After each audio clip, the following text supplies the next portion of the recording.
Hello everyone. So today we will start factorization using factor theorem. Okay. So चलिए question देखते हैं. Factorize x cube minus x square minus 4x plus 4 using factor theorem.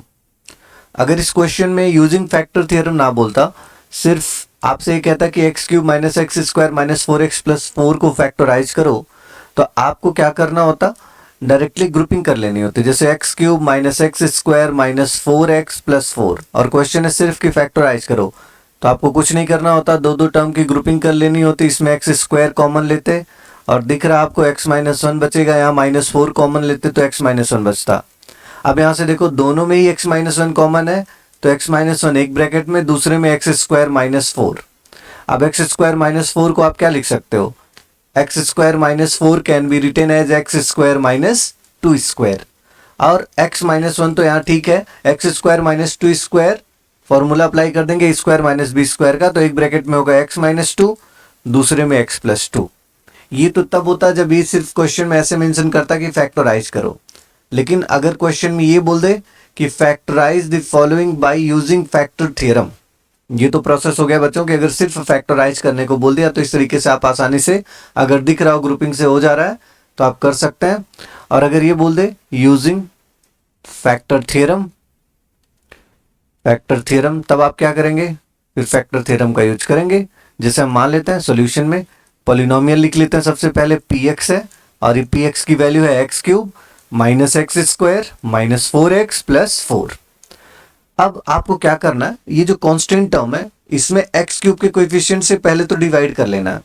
आप यहाँ देखो x cube के coefficient है, ऐसे समझना आप लोग कि जो हायर डिग्री वाला टर्म होता है, हाईएस्ट पावर वाला टर्म, उसके कोएफिशिएंट को हम लोग बोलते हैं लीडिंग कोएफिशिएंट. एक वर्ड बता रहा हूं आप लोगों को, लीडिंग कोएफिशिएंट. याद रखना, अगर कभी भी बोला जाए लीडिंग कोएफिशिएंट क्या होता है, तो हाईएस्ट पावर का जो टर्म होगा वेरिएबल में, उसके कोएफिशिएंट को हम लोग बोलेंगे लीडिंग कोएफिशिएंट. आपको क्या करना, लीडिंग कोएफिशिएंट से कांस्टेंट टर्म को डिवाइड कर लेना. 1 से 4 को डिवाइड करोगे कितना आएगा, 4. 1 से 4 को डिवाइड करेंगे बच्चों आ जाएगा 4. अब क्या करना है, इस 4 के फैक्टर्स लिख लेने. तो 4 का फैक्टर होगा 1, प्लस माइनस के साथ लिख देना. 4 का फैक्टर होगा 2 प्लस माइनस के साथ, और 4 का फैक्टर होगा प्लस माइनस 4 खुद. इसके अलावा तो और कोई फैक्टर होगा नहीं 4 का. अब आपको क्या करना, सिर्फ इन्हीं को चेक कर लेना है. अगर इनमें से किसी पर वैल्यू 0 आ रही है तो ऑब्वियस है उसी के हिसाब से हम फैक्टर बना लेंगे. जैसे मैं कह रहा हूं कि अगर आप इस वाले पॉलिनोमियल में x की जगह पर 1 पुट करिए तो p1 की वैल्यू कितनी आएगी, आप यहाँ पे 1 वैल्यू पुट करोगे तो आएगा 1 का क्यूब माइनस 1 का स्क्वायर माइनस 4 इंटू 1 प्लस 4. तो 1 का क्यूब हो गया 1, 1 का square 1, minus 4 into 4 minus 4 plus 4. तो देखो इस 4 से ये वाला 4, माइनस 1 से 1 कैंसिल हो गया. मतलब आपने देखा P1 का वैल्यू 0 आया. और अगर P1 का वैल्यू 0 आया तो आप इस केस में बोलते थे x माइनस 1, 1 को उधर ट्रांसफर कर देंगे, x minus 1 is factor of px. हम लोगों ने फैक्टर थ्योरम पढ़ा था. हम लोग ये बोल रहे थे कि भाई अगर x माइनस 1 फैक्टर है तो x इक्वल टू 1 पर वैल्यू कितनी आती है, 0 है. इसका उल्टा x इक्वल टू 1 पर अगर वैल्यू 0 आती है तो x माइनस 1 इसका फैक्टर है. क्लियर. तो x माइनस 1 इसका फैक्टर हो गया. बात आप लोगों को समझ आ रही होगी. और आपको चेक इन्हीं कांस्टेंट से करना, इसी पर 0 आ जाएगा इजीली. चलो अब आगे माइनस 1 पर चेक करते हैं. तो अगर हम माइनस 1 पर चेक करें तो क्या होगा, p ऑफ माइनस 1, इस पॉलिनोमियल में वैल्यू पुट करो तो माइनस 1 का क्यूब, फिर माइनस माइनस 1 का square minus 4 into minus 1 plus 4. तो माइनस 1 का क्यूब माइनस 1, माइनस 1 का square plus 1 into minus 1, minus 1 minus minus plus 4, और यहाँ पर प्लस 4. तो ये देखो 0 के इक्वल तो नहीं आ रहा है, मतलब इसकी बात नहीं करते हैं. चलो 2 पर चेक करते हैं. P2 का वैल्यू x की जगह पर 2 पुट करो पॉलिनोमियल में, तो बनेगा आपके पास 2 का क्यूब माइनस 2 का स्क्वायर माइनस 4 इंटू 2 प्लस 4. तो 2 का क्यूब हो गया 8 माइनस 2 का स्क्वायर 4, 4 टू जा 8 प्लस 4. तो देखो minus 8 plus 8 minus 4 plus 4 cancel हो गया. P2 0 आ गया. तो अगर P2 0 आ गया तो आप कह सकते हो x minus 2 is factor of px. Clear. अच्छा, 2 फैक्टर तो हमको मिल गए. डिग्री 3 है बच्चों, तो इसके मैक्सिमम 3 फैक्टर हो सकते हैं. तो 2 फैक्टर तो आप लोगों को मिल गए. तीसरा फैक्टर सर्च कर लेंगे, उसके बाद फिर आपको आगे चेकिंग नहीं करना है. जितनी डिग्री उतने फैक्टर मिलेंगे. अब आप क्या करो, P ऑफ -2 की वैल्यू पता करो, क्योंकि हमने बोला था आपको सारे वैल्यूज नहीं, केवल 1 2 4 पर ही चेक करना, इसी पर आपको 0 मिल जाएगा इजीली। तो P ऑफ -2 कितना हो जाएगा, x की जगह -2 पुट करके देखो। तो अगर आप x की जगह -2 पुट करोगे तो आएगा -2 का क्यूब माइनस -2 का स्क्वायर -4 इंटू -2 प्लस 4, क्या आ जाएगा, -2 का क्यूब -8 -2 का स्क्वायर +4 इंटू माइनस, तो -4 माइनस माइनस +8 +4, तो 8 से 8 कैंसिल, 4 से 4 कैंसिल। देखो P ऑफ -2 भी 0 आ गया, और P ऑफ -2 0 आया तो साइन चेंज कर दो, x + 2 is factor of px। Clear. तो इस तरीके से आपने देखा px के 3 फैक्टर आपको मिल गए। px इक्वल टू पहला फैक्टर यहां से आप देख सकते हो मिला है आपको x - 1, दूसरा फैक्टर इधर से आप देखो x - 2, और तीसरा फैक्टर लास्ट टर्म से x + 2। क्लियर। तो ये बात आपको समझ आई होगी अगर आपने फैक्टर थ्योरम वाला वीडियो अच्छे से देखा है। क्लियर। अगर नहीं देखा तो आप लोग एक बार फैक्टर थ्योरम देख लेना कैसे, फिर आसानी से समझ आ जाएगा। क्लियर। चलो नेक्स्ट क्वेश्चन देखते हैं, 1 2 क्वेश्चन और प्रैक्टिस करेंगे हम लोग इस पर। यहां पे देखो कह रहा फैक्टराइज 3x³ - x² - 3x + 1। अगर आपसे फैक्टर थ्योरम का यूज नहीं करता, ये वाला वर्ड यूज नहीं करता, तब तो आप डायरेक्टली साफ साफ दिख रहा है कि पेयरिंग करके आसानी से आंसर दे पाते, मगर क्योंकि इसने बोला है कि फैक्टर थ्योरम को यूज करना है, तो आप क्या करें, वैल्यूज पुट करें। पॉलिनोमियल को हम पहले लिख लेते हैं। px इक्वल टू, मान लो पॉलिनोमियल है आपके पास 3x³ - x² - 3x + 1। ओके। अब आपको क्या करना, लीडिंग कोएफिशिएंट देखना है कितना इसमें, 3। सो इस 3 से कांस्टेंट टर्म में डिवाइड कर लो, तो कांस्टेंट टर्म क्या रह जाएगा, कांस्टेंट टर्म विल बी 1/3। अब इसके फैक्टर्स क्या क्या होंगे, 1/3 के फैक्टर्स होंगे बच्चों, एक तो होगा +-1 और एक खुद ये +-1/3, और तो कोई फैक्टर होगा ही नहीं भाई। 1/3 1 से कटेगा और +-1/3 से कैंसिल होगा, तो इसके 2 फैक्टर हो गए, 2 बार मतलब प्लस में और 2 माइनस में। ठीक है। अब इन्हीं पर आपको वैल्यू चेक करनी है, इन्हीं पर 0 आ जाएगा, और कुछ भी नहीं चेक करना, 2 3 4 इस तरीके से नहीं चेक किया जाता। जब भी आपको वैल्यू चेक करनी होगी तो लीडिंग कोएफिशिएंट को आप कांस्टेंट टर्म से डिवाइड करके चेक करना। क्लियर। तो देखो अगर मैं 1 पे चेक करूं, इसकी वैल्यू कितनी आएगी, P1 इक्वल टू 3 इंटू 1 का क्यूब माइनस 1 का स्क्वायर माइनस 3 इंटू 1 + 1।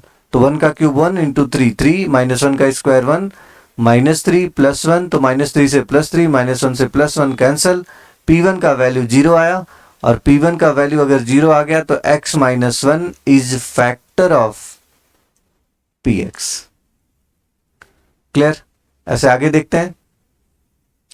अगर अब हम लोग चेक करें -1 पर, P ऑफ -1 कितना आएगा, देन विल से x के जगह पर -1 पुट करो, तो 3 इंटू -1 का क्यूब माइनस -1 का स्क्वायर -3 इंटू -1 + 1।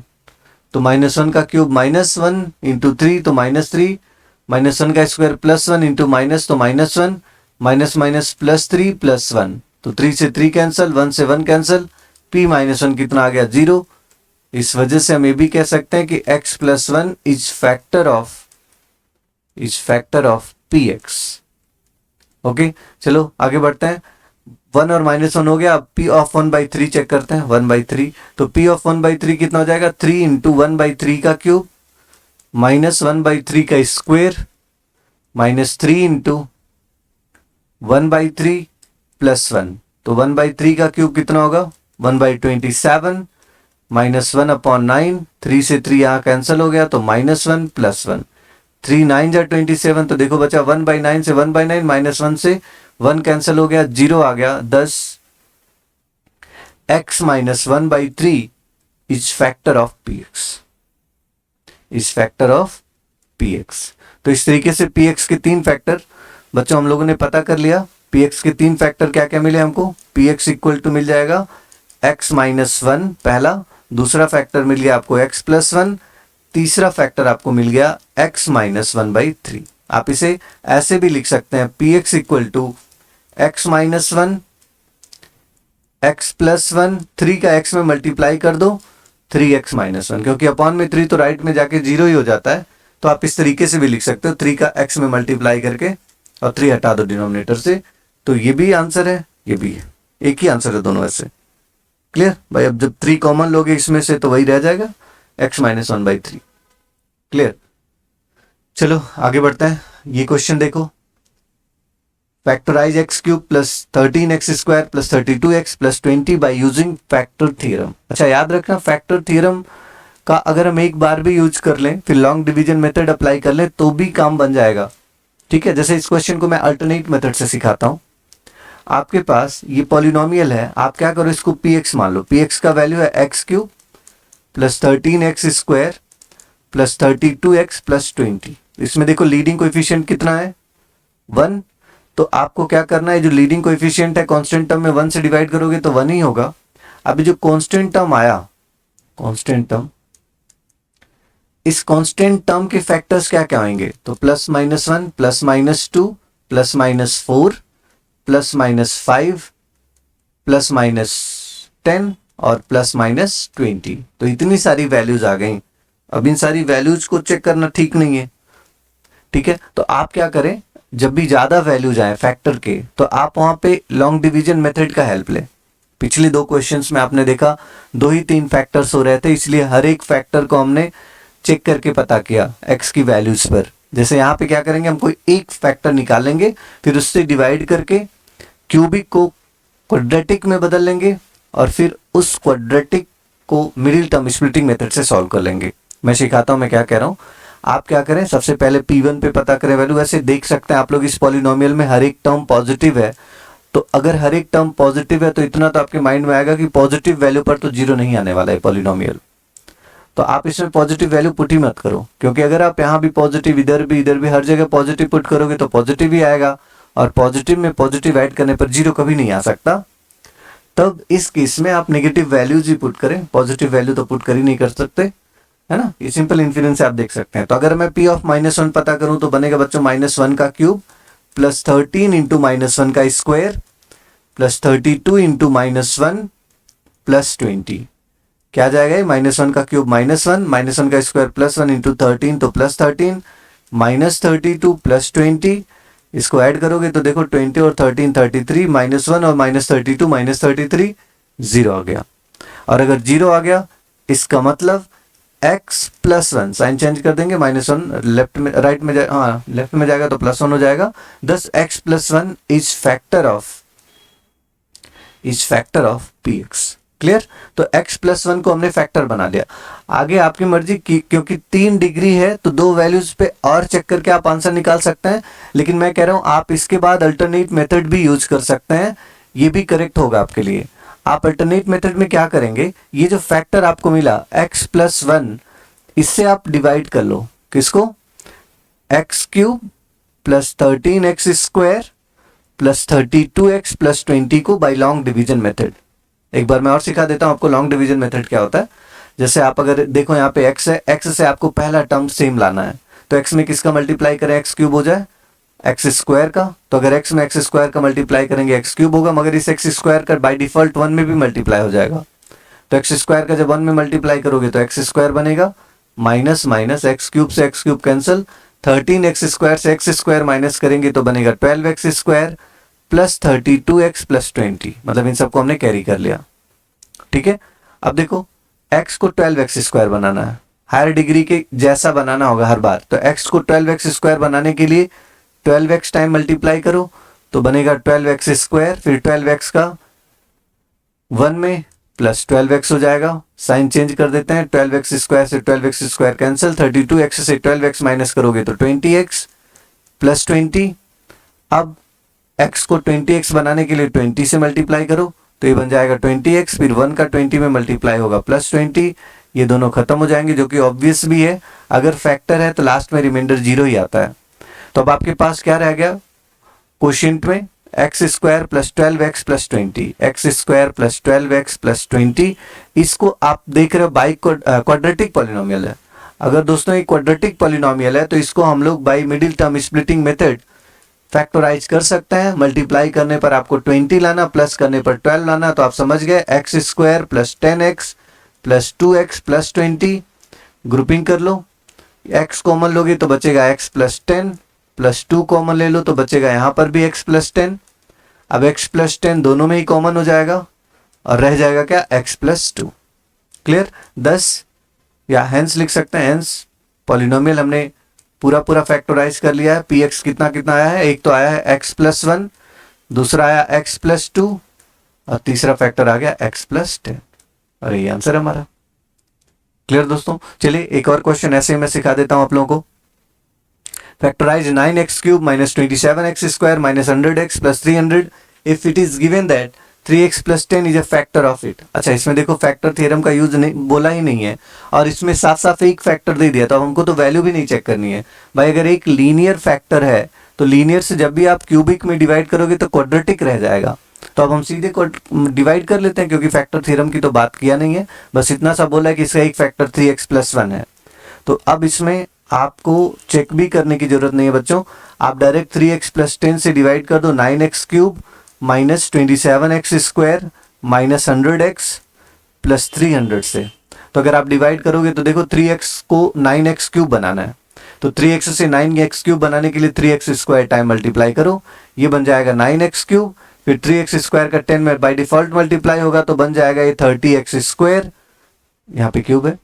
अब देखो क्या होगा, माइनस 9x³ से 9x³ कैंसिल, और 30 और 27 कितना बनेगा, -57x², बचे हुए को कैरी कर लो, -100x + 300। ओके, अब 3x को -57x² बनाने के लिए आपको टेबल याद होगा 19 का, 19 3 जा 57 होता है तो -19x टाइम, तो ये बन जाएगा -57x² और -19 का 10 में तो -190x।